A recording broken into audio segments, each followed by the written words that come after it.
Hello everyone. आज हम start कर रहे हैं हमारा topic SHM.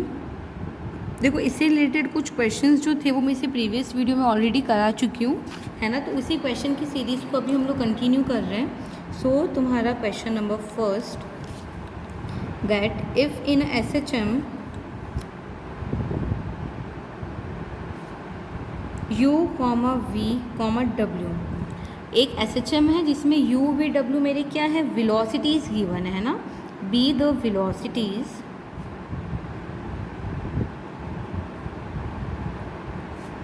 at a distance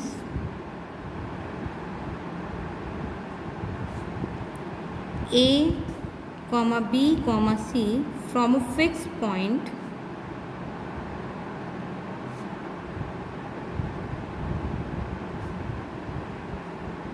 on the straight line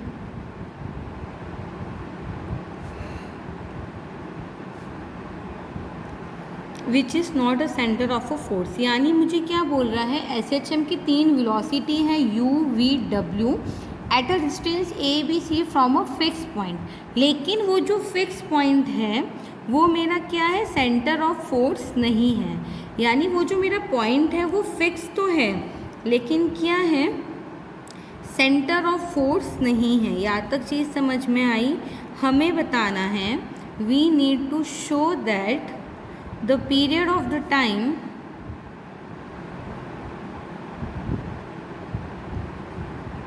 t is given by the equation। इस केस में जो तुम्हारा टाइम पीरियड है t, वो तुम कैसे दोगे, by the equation 4π² upon t² b minus c minus a minus B. ये मेरे क्या है, फिक्स डिस्टेंस है from any fix point which is not a centre of force. ठीक है, equal to U², V², W², ये तीनों ही मेरी क्या है, वेलोसिटीज़ है ना। क्लियर है यहाँ तक। यानी मुझे ये चीज़ प्रूफ करनी है। तो सबसे पहले तो क्या कर लो, अज्यूम कर लो कि A तुम्हारा क्या है, एम्पलीट्यूड है एसएचएम का। देखो इसका सोल्यूशन क्या हो जाएगा, let A be the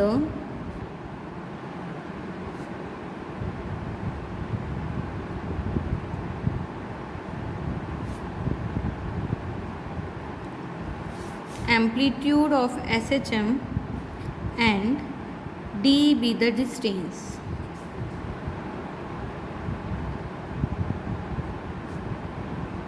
of the fixed point F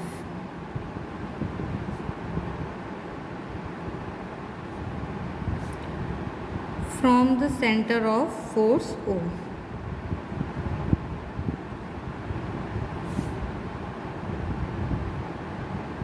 यानी ये देखो, ये तुम्हारी कोई लाइन है OC, ठीक है। O तुम्हारा क्या है, सेंटर ऑफ फोर्स है। F तुम्हारा क्या है, फिक्स पॉइंट है। O तुम्हारा क्या है, सेंटर ऑफ फोर्स है, और ये जो F है ये मेरा फिक्स पॉइंट है। तो इस सेंटर ऑफ फोर्स से इस फिक्स पॉइंट की डिस्टेंस क्या मानी मैंने, D। ये तुम्हारा कोई पॉइंट है A, ये तुम्हारा पॉइंट है D। क्लियर है यहाँ तक। तो यूजिंग फॉर्मूला, हमें देखो सीधा फॉर्मूला पता है वेलोसिटी का एसएचएम के लिए, है ना। ये हम ऑलरेडी पहले डिराइव कर चुके हैं एसएचएम का वेलोसिटी वाला फॉर्मूला। तो ये मेरा क्या हो जाएगा, v² equal to mu a² minus x²। ये तुम्हारा स्टैंडर्ड फॉर्मूला होता है एसएचएम का, that v² equal to mu a² minus x²। So जो गिवन वेलोसिटीज़ और डिस्टेंस है उनके लिए मेरा फॉर्मूला क्या हो जाएगा, देखो u² equal to mu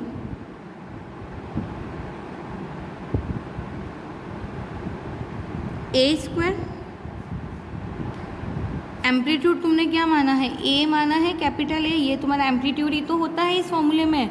V तुम्हारी वेलोसिटी होती है, म्यू तुम्हारा इंटेंसिटी होती है, x तुम्हारा डिस्टेंस होता है, और A तुम्हारा क्या हो जाता है, एम्पलीट्यूड हो जाता है। तो ये तुम्हारा क्या हो जाएगा, a² a प्लस d²। भाई ए तो तुम्हारा डिस्टेंस है ना फिक्स पॉइंट से, फिक्स पॉइंट से तुम्हारा डिस्टेंस क्या है, a है, जब तुम्हारी वेलोसिटी क्या होती है, u होती है, और तुम्हारा ये d डिस्टेंस ऐड होगा, क्योंकि इस फॉर्मूले में जो भी तुम डिस्टेंस लेते हो वो कहाँ से लेते हो, सेंटर ऑफ फोर्स से, इसलिए समझ में आया। x की जगह पे क्या आ जाएगा, a प्लस d। d तुम्हारा डिस्टेंस है फिक्स पॉइंट और सेंटर ऑफ फोर्स के बीच का, और a तुम्हारा डिस्टेंस है from a fix point as per question, और u तुम्हारी क्या है इस पॉइंट के लिए, वेलोसिटी। क्लियर है यहाँ तक? इसको ले लो equation number 1। Similarly velocity v के लिए निकाल ले, तो ये हो जाएगा v² equal to mu a² minus b plus d²। इसको ले लो इक्वेशन नंबर 2, और w² इक्वल टू तुम्हारा क्या हो जाएगा, mu a² minus c plus d²। इसको ले लो इक्वेशन नंबर 3। यहाँ तक बात क्लियर है? अच्छा, हमें टाइम ऑफ पीरियड का भी फॉर्मूला पता है ना। We also know that t equal to तुम्हारा क्या होता है, 2π/√μ। यही होता है t इक्वल टू 2π/√μ। तो यहाँ से तुम क्या निकाल सकते हो, √μ इक्वल टू 2π/t। दोनों साइड स्क्वायर कर लो तो तुम्हें क्या मिल जाएगा, म्यू इक्वल टू 4π²/t²। इसको ले लो इक्वेशन नंबर 4। सिंपली मैंने क्या किया है, दोनों साइड स्क्वायर किया है, तो म्यू की वैल्यू मुझे क्या मिल जाएगी, 4π²/t²। इसको ले लो इक्वेशन नंबर 4। अब देखो इक्वेशन नंबर 1 जो थी, इसमें मैं क्या कर रही हूँ, चलो इक्वेशन नंबर 1 को लो एक बार, है ना। From 1 we have u² upon mu equal to, इस म्यू को नीचे ट्रांसफ़र किया और इस वाले ब्रैकेट को खोलोगे, ये a प्लस b² वाला फॉर्मूला लगेगा, है ना। तो ये तुम्हारा देखो क्या हो जाएगा, ये हो जाएगा, इस म्यू को नीचे ट्रांसफ़र किया है और इसमें क्या कर रही हूँ, a प्लस b² वाला ब्रैकेट ओपन करोगे, तो ये तुम्हारा हो जाएगा a² minus a² plus d² plus 2ad। Clear है यहाँ तक? अब मैं क्या करूँ, चलो इस टर्म को यहाँ पे सब ट्रांसफ़र करते हम। इन सारे टर्म को मैं इधर ट्रांसफ़र करूँगी तो देखो ये मेरे पास क्या हो जाएगा, ये हो जाएगा तुम्हारे पास u² upon mu minus a² minus का इधर plus d² plus 2ad equal to 0। अब इसको अगर हम रीअरेंज करें तो देखो मेरी इक्वेशन क्या बन जाएगी, u² upon mu plus a²। इसको, इस टर्म को एक साथ एक ब्रैकेट बना के लिख लूँगे, फिर plus 2ad plus d² minus a² equal to 0। यानी सिंपली इक्वेशन 1 में मैंने क्या किया, म्यू को क्रॉस मल्टीप्लाई किया, जो ब्रैकेट था उसको ओपन किया, टर्म को ट्रांसफ़र कराऊंगी तो मेरे पास इक्वेशन क्या मिल जाएगी, that u² upon mu plus a² plus 2ad plus d² minus a² equal to 0। इसको ले लो तुम इक्वेशन नंबर 5। अच्छा देखो ये तो हमने इक्वेशन नंबर 1 से बनाई है। सिमिलरली मैं क्या कर सकती हूँ, इक्वेशन नंबर 2 और इक्वेशन नंबर 3 से भी इस फॉर्म की इक्वेशन बना सकती हूँ। तो वो मेरा देखो क्या हो जाएगा, इधर ही कर लेते हैं। From equation number 2 we have v² upon mu, इधर ट्रांसफ़र करूँगे तो ये हो जाएगा तुम्हारे पास a² minus b² minus d² minus 2bd। Terms transfer कराऊंगे तो इक्वेशन क्या बन जाएगी, v² by mu plus b² plus 2bd plus d² minus a² equal to 0। इसको हम ले लेंगे इक्वेशन नंबर 6, और सिमिलरली हम क्या लेंगे, इक्वेशन नंबर 3 लेंगे। So from equation number 3 we have u/v था तो w² upon mu plus c² plus 2cd plus d² minus a² equal to 0। इसको ले लो इक्वेशन नंबर 7। यानी मेरे पास क्या आ गई, equation number 5, equation number 6, equation number 7। इन तीनों इक्वेशन का यूज़ करके मैं एक मैट्रिक्स बना लूँ तो देखो वो मेरा मैट्रिक्स क्या बनेगा, तो ये क्या हो जाएगा, मैट्रिक्स बना लेते हैं इसमें।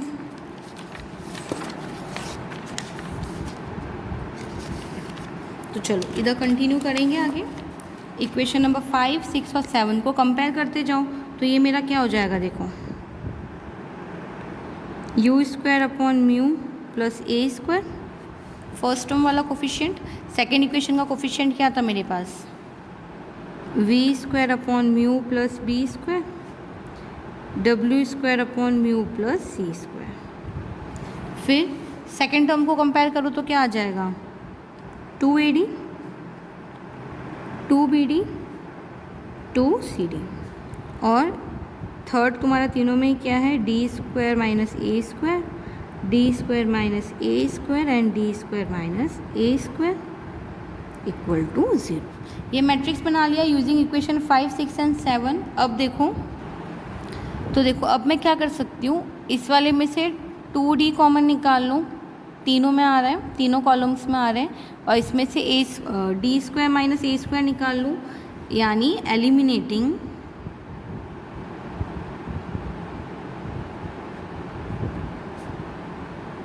To D and D square minus A square we get, eliminate कर लो, इधर जाएगा 0 के साथ तो 0 हो जाएगा, तो ये मेरे पास बचेगा you square plus mu plus a square, a और 1, ये बन जाएगा v square by mu plus b square b और 1, और omega square by mu plus c square c और 1 इक्वल टू 0। ये चीज़ समझ में आई। अब देखो प्लस वाला जब होता है ना मैट्रिक्स, तो हम क्या कर सकते हैं, इसको दो मैट्रिक्स के फॉर्म में लिख सकते हैं, क्योंकि पता है दोनों मैट्रिक्स का जब एडिशन करूँगी तो हमें वापस क्या मिल जाएगा, सेम चीज़ मिल जाएगी। तो इसको मैं दो मैट्रिक्स में स्प्लिट कर दूँ तो ये मेरा हो जाएगा, देखो 1/μ u square we square W square A B C 1 1 and 1 plus a square b square c square A B C 1 1 and 1। Clear है यहाँ तक, ये चीज़ समझ में आई। मैंने क्या किया, ये प्लस था इसलिए इसको दो प्लस फॉर्म में स्प्लिट कर दिए। अब हम क्या करें,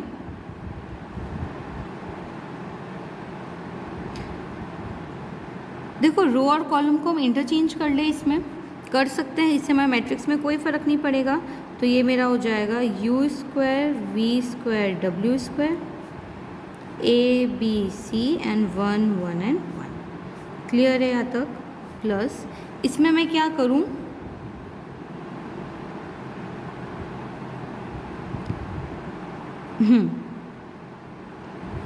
ये तुम्हारा हो जाएगा R1 R2 R3, है ना। तो R1 में क्या लगाओगे तुम, R1 माइनस R2, और R2 में लगा लो R2 minus R3 operator.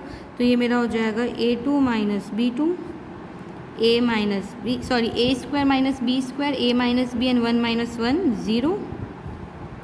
R2 में लगाओगे तो तुम्हारा हो जाएगा b square minus c square b minus c और 0, और तीसरा हो जाएगा c square c and 1 equal to 0। क्या लगाया, by operator R1 minus R2 and second में लगाओगे R2 माइनस R3। ये चीज़ समझ में आ गई। अब देखो हमने म्यू की वैल्यू निकाली थी, है ना, टाइम वाले फॉर्मूले से, तो म्यू की वैल्यू यहाँ पे पुट कर लो। तो ये मेरा देखो क्या हो जाएगा,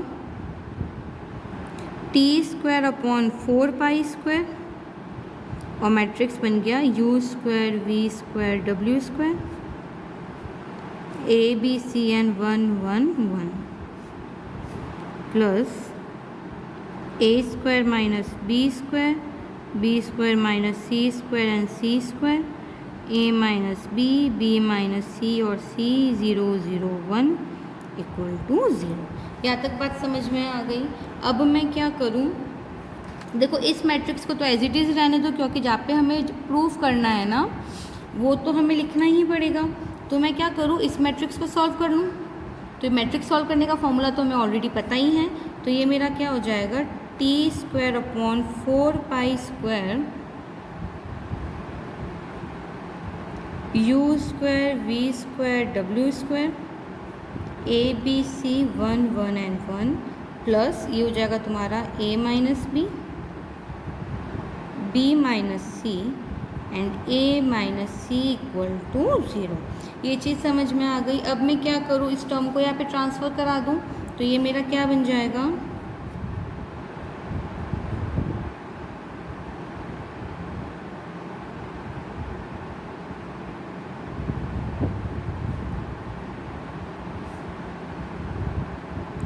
four pi square by T square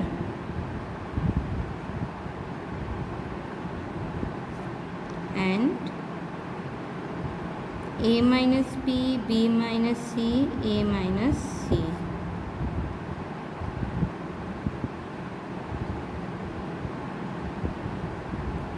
equal to minus U square we square W square A B C and 1 1 1। Minus common निकाल लो यहाँ से। तो ये मेरा क्या बन जाएगा, ये हो जाएगा तुम्हारा 4 pi square by T square a minus B minus c. A minus c से माइनस कॉमन निकालोगे तो सी माइनस ए, यहाँ से माइनस कैंसिल आउट हो जाएगा, यानी क्या बचेगा, you square we square W square A B C and 1 1 1। और यही मेरा रिक्वायर्ड आंसर, यही मुझे प्रूफ करना था। सो आई होप ये वाला क्वेश्चन सभी को अच्छी से समझ में आ गया होगा। ठीक है, एक क्वेश्चन और करते हैं। क्वेश्चन है मेरा, a body is attached to one end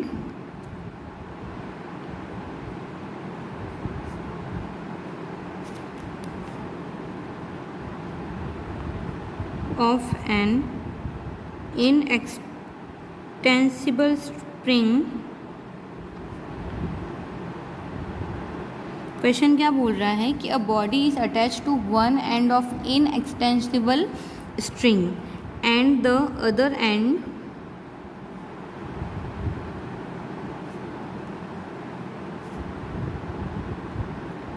moves in a vertical line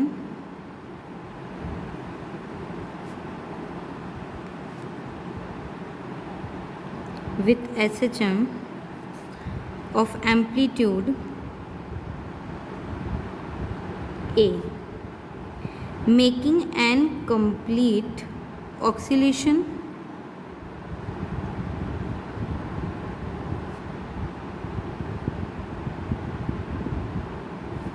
per second। हमें बताना है, we need to show that the string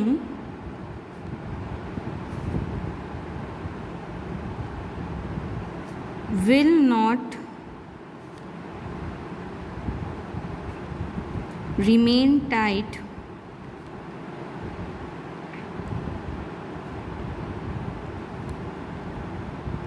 during the motion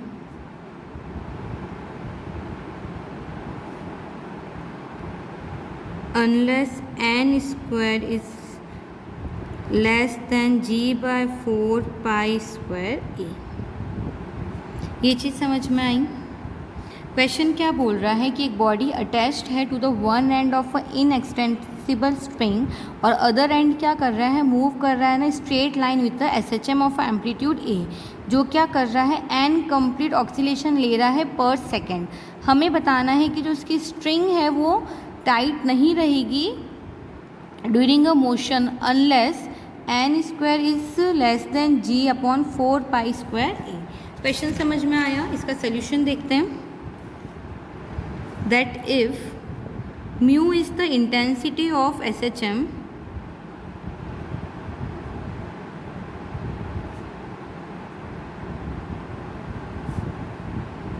then equation of motion of upper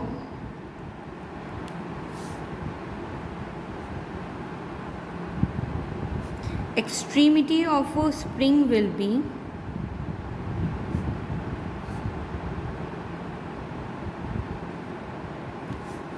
देखो ये relation हमें already पता है that X double dot यानी acceleration equal to minus mu X होता है, ये हमारा एसएचएम का रिलेशन है, ठीक है। अब एम्पलीट्यूड ऑफ मोशन क्वेश्चन के अकॉर्डिंग क्या गिवन है, मुझे ए गिवन है, therefore amplitude of the motion equal to A हो जाएगा, यानी मेरा मैक्सिमम एक्सेलरेशन क्या हो जाएगा यहाँ पे, ये मेरा हो जाएगा म्यू ए। इसको ले लो equation number 1। Again the extremity complete कर रहा है एन कंप्लीट ऑक्सीलेशन पर सेकेंड, यानी ये इसकी मेरी फ्रीक्वेंसी हो जाएगी, यानी टाइम पीरियड मेरा क्या होता है, रेसिप्रोकल होता है फ्रीक्वेंसी का। तो मेरे पास देखो फॉर्मूला क्या बन जाएगा,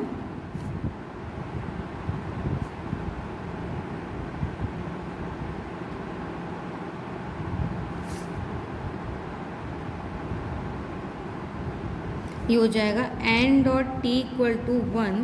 अब टी का फॉर्मूला तुम्हें पता है क्या होता है, ये हो जाता है तुम्हारा 2 pi by under root mu, time period होता है एसएचएम के लिए, यानी यहाँ से मुझे म्यू की वैल्यू क्या मिल जाएगी, 4 पाई स्क्वायर एन स्क्वायर, क्या करोगे दोनों साइड स्क्वायर कर लेना, इसके दोनों साइड स्क्वायर करोगे तो तुम्हें म्यू क्या मिल जाएगा, 4 पाई स्क्वायर एन स्क्वायर। इसको ले लो equation number 2। So from equation number 1 and 2 maximum acceleration मेरा क्या हो जाएगा, तो ये हो जाएगा तुम्हारे पास 4 pi square n square A. यहाँ तक चीज़ समझ में आई। मैंने क्या किया, म्यू की वैल्यू इक्वेशन नंबर 1 में पुट कर ली। नाउ क्वेश्चन क्या बोल रहा है कि string will remain tight during the motion if the maximum acceleration is less than the G in a downward direction. और ये कब पॉसिबल है, जब, लिख लो, ये हो जाएगा, लिख लो नाउ